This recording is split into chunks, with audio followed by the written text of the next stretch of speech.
Welcome to another episode of Corneroffmainstream, where you get your 5-9 mainstream movies, indie movies, foreign films, you name it. This is where you come to check it out. This week I got 5 good ones for you. This one, it's called Run, Fatboy Run. Probably you may have heard of this one, Simon Pegg. It's one of his comedies, which I gotta tell you, as far as Simon Pegg goes, I really enjoy his comedies. They're a lot of fun. And in this one, he's an overweight man, and he leaves his fiancée at the altar. And what ends up happening is a couple years later, he starts to realize, she's the only one. She's the only woman of his dreams, and now he's got to win her back. So he's going to get himself into shape, run a big marathon, and then try to win her back and try to convince her that the rich, good-looking dude she's now about to marry isn't right for her. So it's comedy romance. Came out 2008. Again, Run, Fatboy Run. Really funny movie. You'll enjoy that one. Check it out. Watch it. See it. Rent it. Buy it. It's a goodie. All right. The next one. This one, it's a drama. Came out in 1997. It was written and directed by Vin Diesel, for all your Vin Diesel fans. I'm a fan, I'll admit that. And that's why I checked out this movie. It's called Strays. And again, like I said, it's a movie wrote and direct, where he's kind of like he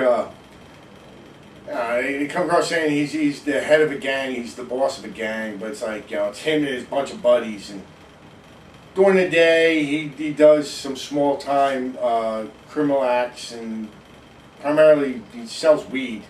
But he's kind of like looking for a more stable life, and he meets this beautiful young lady named Heather, and they start dating, and he's trying to go straight because he wants to have this nice life with her. At some point she finds out what he really does, and you got the hubbub that comes with that. But it's a pretty good movie. It shows you that he's not just a straight up action guy. For the fact that he wrote and directed it, it was pretty good. He does have talent, and it's a movie like this that you would find it out. And just so you know, he does have another little short out there. It's called Multifacial, and what it is it's pretty much, like I said, it's just a little short. And that one, he kind of shows you what it's like to be an actor going from screen test to screen test. But watch it, see it, rent it, buy it. Strays, 1997. It's a drama. I'm telling you, you'll really enjoy that one. It's a goodie. Check it out. Next one, this one's called Domino. It's about it's actually like a true story, but you know how Hollywood is with true stories. And she was actually the daughter of an actor and a supermodel. Her father died when she was 8, and she went to boarding school. She spent a little time doing the catwalk,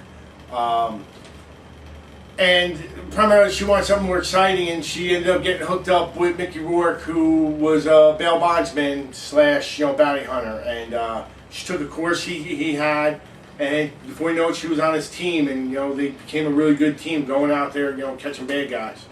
And there is a case they took on that was a little questionable that got him in a little hot water with the FBI as well as the mob.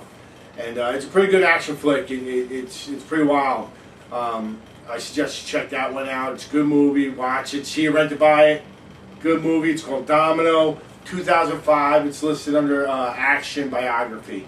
Okay. Next one's a comedy. 2009. SplinterHeads. It's about a 20-something-year-old slacker who just has a hard time getting out of bed, and he part-times mowing lawns with his buddy, and shit like that. And again, here's a guy who's kind of looking for a little life change, and they go to like a carnival where he meets this young lady that he takes a liking to, or fancy to, and he starts hanging out with her and her carnival friends, and they're having a nice little love thing. But the twist is this a lasting thing, or is this just another stop for her on her travels in the carnival? It's a good movie. It's called SplinterHeads. 2009 comedy. Watch it, see it, rent it, buy it, check it out. Good movie. You'll really enjoy that one. Then we're going to go into the last one. Now, I'm not really sure if this would be really considered non-mainstream. But it's called, it's a romantic comedy. Or actually a romantic fantasy, excuse me. I don't know if you want to go comedy. Rachel McAdams is in it, Eric Bana. It's called The Time Traveler's Wife. I enjoyed it. I'll admit, I'm a fucking mush, man. I like the tearjerker movies. And I love Rachel McAdams. I think she does a great job. She was in The Notebook. She's in Time Traveler's Wife. She did The Vow.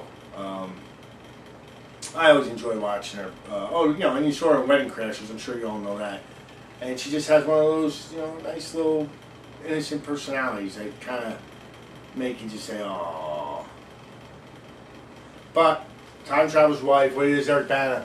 Every time he gets into he has a rare genetic disorder. So when he gets into like a distressful situation, boom, he ends up jumping time frames and he goes into a different time. Like there's one point he goes back and sees his wife when she's 7. Things disagree, and he's always popping in and out, in and out, in and out. And so you gotta pay attention a little bit of, remembering she's just constantly growing old while she keeps running into, same age, younger, middle age, different types. But it's a good story. It is a tearjerker. Watch it, see it, rent it, buy it. It's a good one. Time Traveler's Wife, again, 2009, and it'll be romance fantasy. Those are your 5. Let me just run through them again real quick. Run, Fatboy Run, that's Simon Pegg. The Strays, Vin Diesel, 97. Domino, 2005 action, biography. SplinterHeads, comedy, romantic comedy. And then The Time Traveler's Wife, which is romantic fantasies. All 5 movies I really think you would enjoy, and probably for different reasons. But check them out, watch it, see it, rent it, buy it. I love saying that. And from what I understand, there's now a new drinking game. Since I say rent it, see it, buy it, people determine whether or not I say that in order, because apparently I keep mixing up the order of those words. And if you get it right and someone else gets it wrong, they take the drink. So it's a drinking game for you people out there who think this is fucking boring. But that's okay. Check it out. Corneroffmainstream@gmail.com. Send me an email. Let me know what's up. Say hello. Tell me your flower's growing nice. All good. Also, you can follow me on Twitter. B, the number 1, G, THUN, Big Thun. And as well on Instagram, you can also follow me on that. Again, B, the number 1, G, THUN, Big Thun. Thanks for joining in. I'll see you next week. Corner Off Mainstream. Till next week.